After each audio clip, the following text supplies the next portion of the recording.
안녕하세요. 신한관세법인 대표관세사 장승희입니다. 관세사? 관세? 그동안 많은 분들에게 낯선 용어였습니다.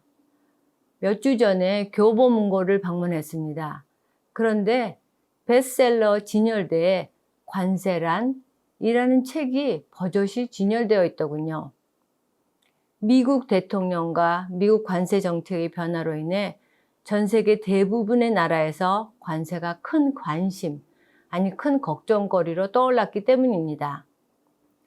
그래서 오늘 짧은 시간이지만 관세의 기본 개념부터 최근 미국의 움직임, 그리고 기업들이 어떤 식으로 대응하면 좋은지에 대하여 말씀드리도록 하겠습니다. 혹시 끝나고 나서 추가로 궁금하신 사항이 있으면 언제든 연락 주시기 바랍니다. 저는 오랫동안 미국의 칼리지 타운에서 아이들 키우면서 살다 한국으로 귀국하였고 2003년에 관세사가 되었습니다. 다행히도 늦은 나이에 힘들게 관세사가 되었지만 감사하게도 예정되어 있던 신한관세법인의 임원으로 입사하고 경영자가 되었습니다. 몇 년 동안 일해보니 회사의 경영이라는 것이 매우 어려운 일이더군요. 도움이, 배움이 필요해서 두리번거리던 중에 2008년 가을 신문에서 서울대 경영대학 이그제큐티브 MBA 학생 모집이라는 기사를 보았습니다. 그야말로 좌고우면하지 않고 지원하여 1기로 이 MBA를 수강하였습니다. 제가 동문들에게 늘 하는 말이 있습니다. 제가 어른이 되어 선택한 것 중에 가장 잘한 것은 첫째, 우리 남편과 결혼한 것, 둘째, 이 MBA에 입학한 것입니다. 남편의 얘기는 다음 기회에 드리도록 하고, 이 MBA에 다니며 너무나 똑똑하고 열정적인 각자의 분야에서 뛰어난 동기, 동문들, 그리고 훌륭한 교수님들을 만나게 되었습니다. 40명으로 시작한 1기의 동기들이 이제는 1200여 명의 동문으로 확장되었습니다. 지난 15년간 누나, 언니로 부르는 멋진 아우들과 함께 공부하고 파티도 하고 연탄도 나르고 또 업무적으로 도움도 받으며 감사한 삶을 살아가고 있습니다.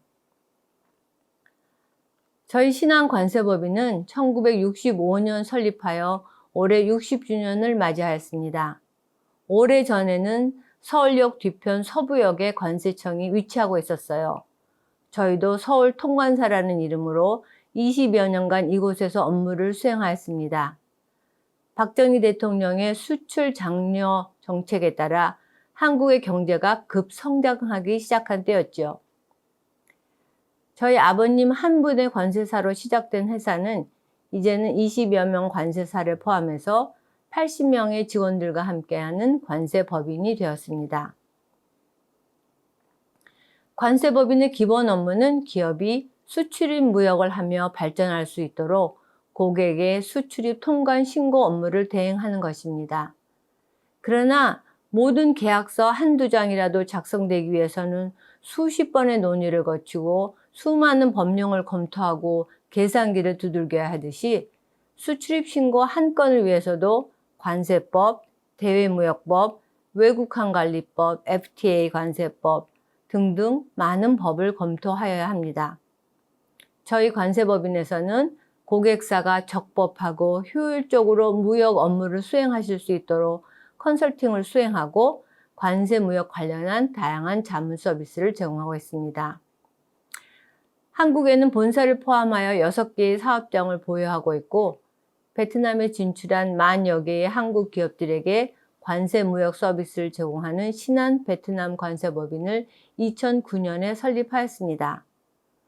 또한 고객의 니즈에 따라 3PL 업무를 수행하는 물류회사 신한인비스타, 미국에 수출하는 기업의 미국의 관세사와 함께 통관 및 컨설팅 서비스를 제공하는 코드 파트너스, 한국과 베트남의 관세, 무역 IT 솔루션을 개발하여 보급하는 코드 시스템즈 등의 관계사와 함께 고객의 발전을 위해 전문 서비스를 제공하고 있습니다. 그러면 관세란 무엇인지와 미국의 관세 정책에 대응하기 위한 방안에 대해 말씀드리겠습니다. 미국의 트럼프 대통령은 The most beautiful word in the dictionary is tariff 라고 했습니다. 그러나 대한민국을 포함한 전 세계의 정부와 기업들에게는 가장 골치 아픈 단어가 되었죠. 고대 이집트와 메소포타미아에서부터 외국 상인에게 부과한 통행세가 원형인 관세는 단순한 세금이 아니라 경제와 정치의 전략적 무기입니다. 관세는 아주 단순하게 말하면 외국 물품에 부과하는 세금입니다. 물품이 관세선, 즉 국경을 넘을 때 자국의 국민과 기업을 보호하고 재정 수익을 올리기 위해 부과되는 것이 관세입니다. 수입 물품의 과세 가격에 관세율을 곱하면 관세액을 산출합니다. 대부분의 국가에서는 수입 물품에 관세를 부과하고 있습니다. 수출 관세도 드물기는 하지만 일부 국가에서는 국내 공급의 안정화나 전략적 자원 보호 차원에서 부과됩니다. 예를 들어 중국에서는 희토류, 비철 금속 등에 부과하고 러시아에서는 원유, 천연가스 등에, 아르헨티나에서는 농산물 등의 수출 관세를 부과하고 있습니다. 다시 수입 관세로 돌아가 보죠. 여기서 중요한 개념이 하나 있습니다. 바로 과세 가격이에요. 수입 물품의 과세 가격, Customs Value는 관세율을 적용할 기준 가격입니다. 많은 분들이 가격이라고 하면 단순히 물건에 붙은 금액을 생각하는데 관세의 과세 가격은 단순한 가격이 아니라 물품이 가지고 있는 가치입니다. 한국은 CIF 기준, 즉 코스트와 인슈런스, 프레이트를 포함한 금액을 과세 가격으로 한 반면에 미국은 국제 운임과 보험료를 제외한 FOB 가격을 과세 가격으로 합니다. 여기서 흔히 생기는 오해가 있죠. 고객이 무상으로 샘플을 보내주는데 무상이니까 관세도 없겠지? 라고 생각합니다. 아닙니다. 무상이라도 물품이 가지는 가치가 있기 때문에 관세는 발생할 수 있습니다. 다시 말해 수입하는 가격은 0원이지만 과세 가격은 0원이 아니라는 말이죠. 그래서 돈을 안 주고 받은 물건이니까 세금도 없지 라는 오해를 하시면 안 됩니다. 그럼 세율은 어떻게 정할까요? 바로 HS 코드에 따라 결정됩니다. HS 코드란 Harmonized System 코드로서 국제적으로 거래되는 물품을 법률에 따라 하나의 번호로 분류한 숫자 체계를 말합니다. 세계 관세기구 WCO가 만든 시스템으로 전 세계 200여 개국에서 사용하고 있습니다.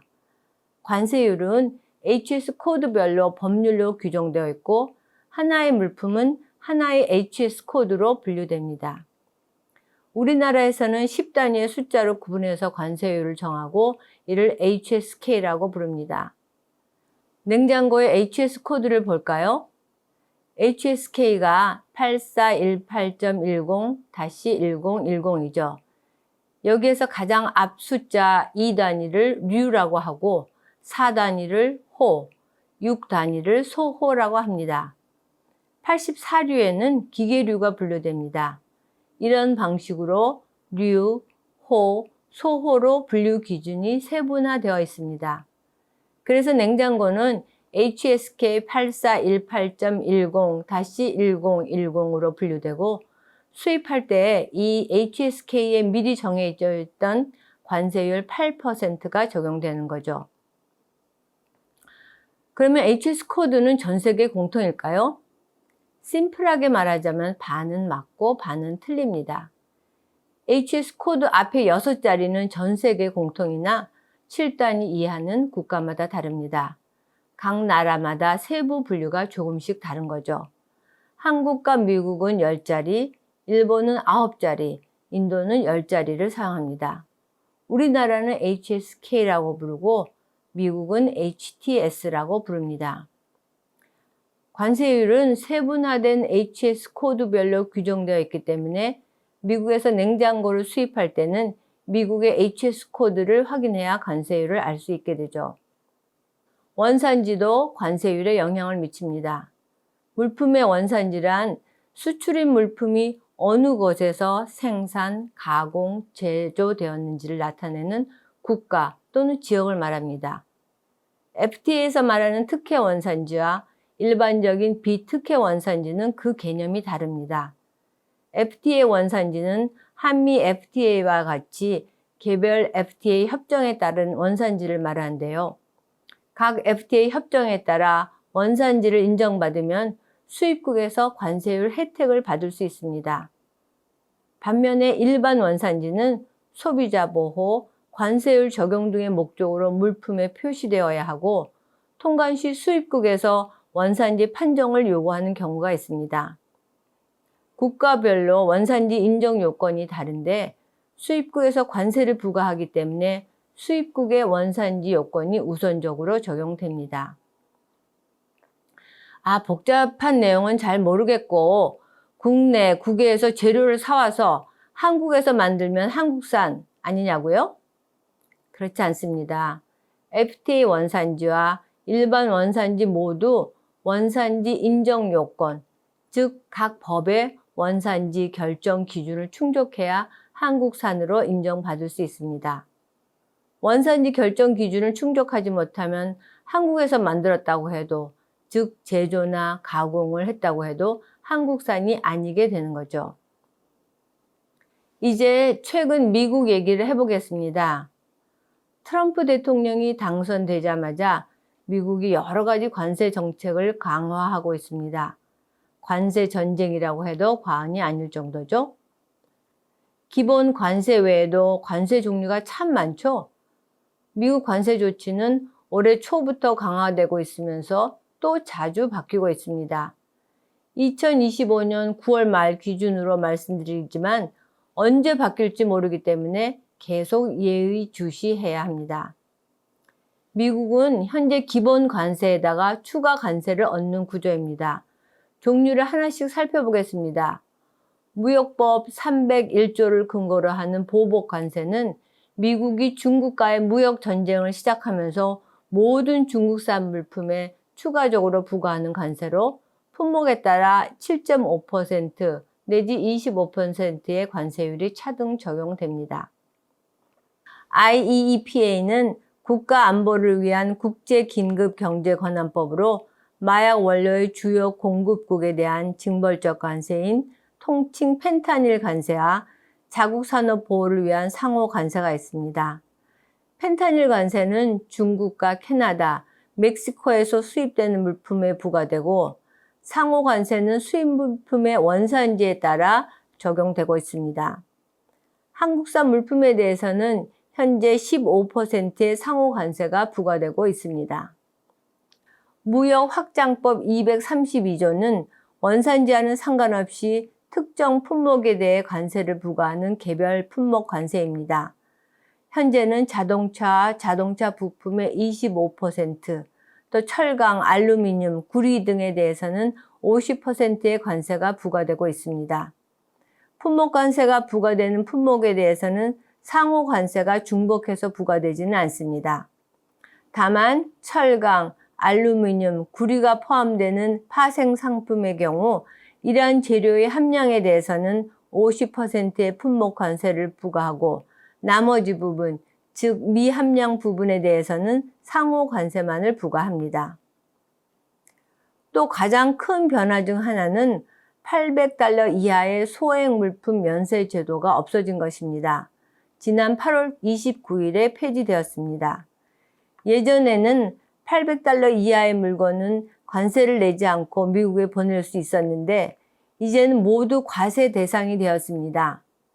온라인 쇼핑몰을 통해 미국으로 물건 보내시는 분들한테는 굉장히 큰 타격이 되었죠. 이렇게 복잡하고 다양한 미국의 관세가 어떻게 부과되는지 그 사례를 보겠습니다. 자동차 범퍼를 미국으로 수입할 때 미국의 HS 코드인 8708.10.30.40으로 분류되는데요. 범퍼의 기본 관세는 2.5%입니다. 한미 FTA 원산지 기준을 충족한다면 관세가 부과되지 않고 0%가 되죠.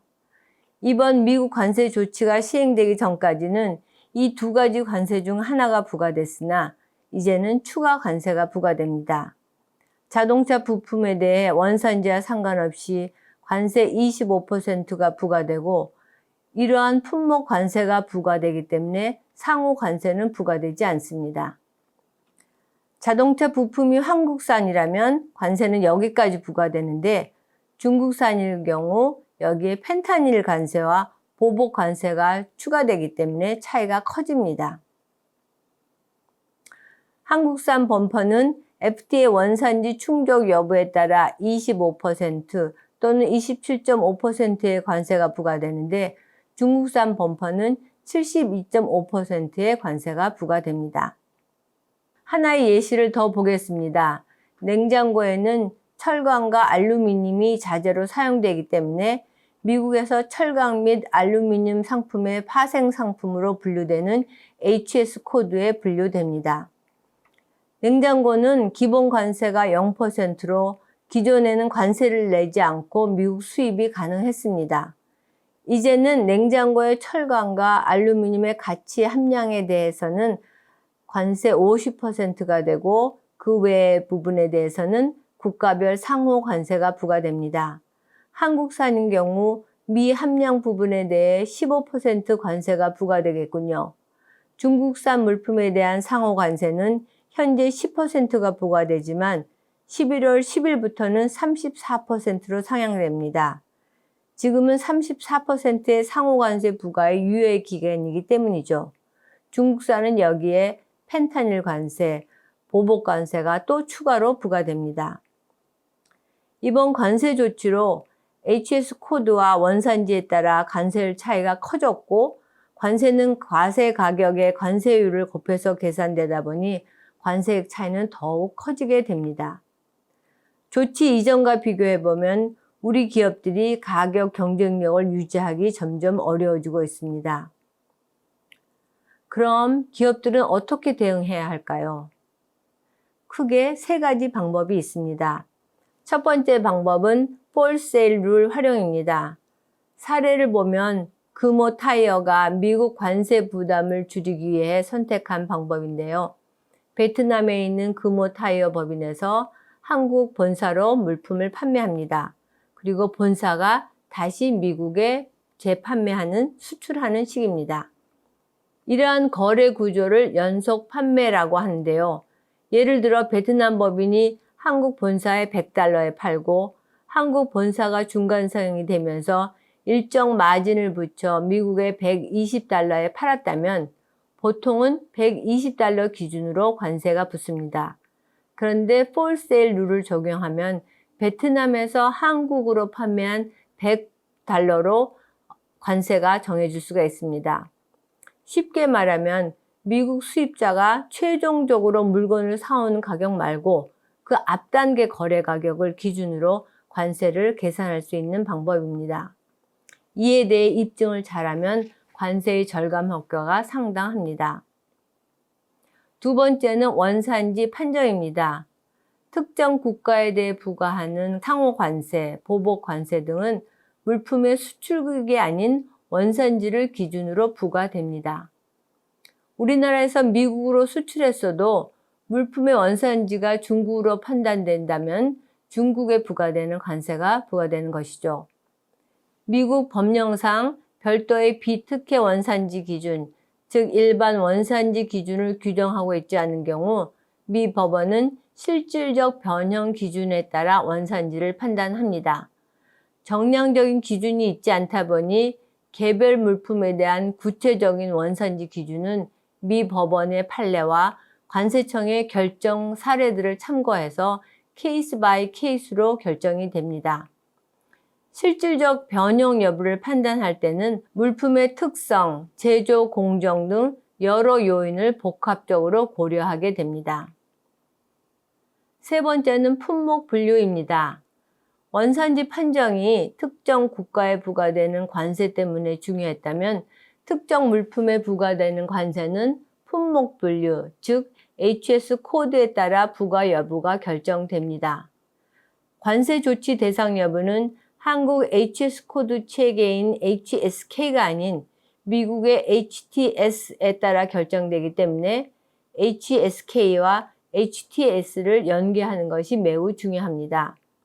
예를 들어 자동차 부품으로 사용된다고 하더라도 232조 관세 부과 대상인 HTS에 해당하지 않으면 자동차 부품 관세인 25%가 부과되지 않습니다. 이 제도는 우리나라 관세청의 사전 심사 제도와 같이 미국의 CBP의 유권 해석을 회신받는 제도입니다. 수출자, 수입자 등 관계사와 대리인이 신청을 할 수 있죠. 물론 제출해야 하는 재료가 많기는 합니다. 관세가 과세 가격과 관세율로 계산된다는 점 기억하고 계시죠? 그리고 관세율은 원산지와 HS 코드에 따라 차이가 납니다. 한 가지씩 정리하고 마무리해 보겠습니다. 미국은 관세의 과세 가격이 FOB 가격 기준이므로 CIF, DDP와 같은 C 조건이나 D 조건인 경우 FOB 가격을 명확하게 구분하여 계산하고 입증할 수 있어야 합니다. 또한 연속 판매인 경우에는 Full Sales Rule 대상인지 여부를 살펴보고 준비하여 관세를 절감할 수 있습니다. 수출국과 원산지가 동일하지 않을 수 있다는 것과 한미 FTA 원산지와 상호 관세 부과 기준인 원산지가 별개로 판단되어야 한다는 사실을 꼭 기억해야 합니다. 특히 한중 연결 공정을 거친 제품은 원산지가 중국으로 판단될 리스크가 있습니다. 따라서 반드시 전문가 검토나 미국 관세청의 이-룰링 제도를 활용하는 것이 필요합니다. 세 번째는 HS 코드 분류입니다. 같은 물품이라도 국가에 따라 HS 분류가 상이할 수 있고 232조 품목관세는 HS 코드를 기준으로 부과되기 때문에 정확한 미국의 HTS를 확인해야 합니다. 특히 이견이 생기기 쉬운 물품은 사전에 이 룰링을 통해 미국 관세청에서 유권 해석을 받아두는 것이 필요합니다. 관세는 단순히 세금이 아니라 기업의 수익 구조와 가격 경쟁력을 좌우하는 중요한 요소입니다. 특히 미국 시장에서는 정책이 빠르게 변하고 있고 예상치 못한 추가 관세가 붙는 경우가 있습니다. 미국의 관세 정책이 안정화될 때까지는 과세 가격, 원산지, HS 코드 등을 조금은 보수적으로 판단해서 불필요한 리스크를 사전에 제거하는 것도 필요하겠습니다. 오늘 경청해 주셔서 감사합니다. 혹시라도 추가 문의사항이 있으면 언제든 연락 주시기 바랍니다. 감사합니다.